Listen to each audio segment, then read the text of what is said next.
Face au problème du chômage au Gabon, quelle piste de solution? Depuis de nombreuses années, cette question est devenue l'une des préoccupations majeures des populations.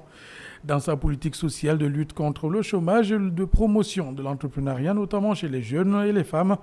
le chef de l'État gabonais Ali Bongo Ondimba s'est toujours donné pour mission de lutter contre la précarité à travers le financement des activités génératrices de revenus.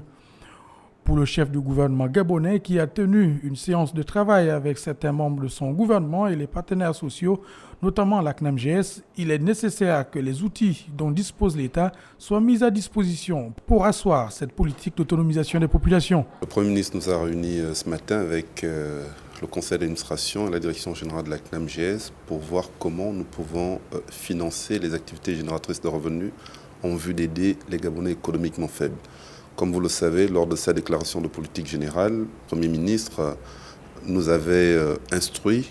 de réfléchir sur les mécanismes à mettre en œuvre pour aider les populations les plus vulnérables. Si le Premier ministre Alain-Claude Bilévisé a rappelé qu'il fallait s'assurer du suivi de la mise en œuvre des projets identifiés et éviter de se concentrer sur les mêmes cibles et les mêmes zones géographiques,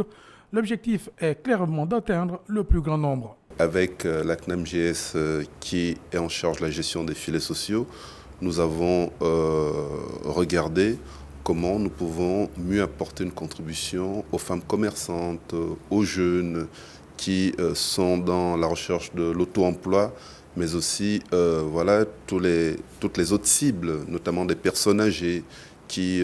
parfois sont véritablement en difficulté sociale. Cette séance de travail intervient après que le chef du gouvernement avait annoncé dans son discours de politique générale le lancement d'un programme d'aide aux activités génératrices de revenus pour les Gabonais économiquement faibles afin de faire face à l'impact du coronavirus sur leurs activités.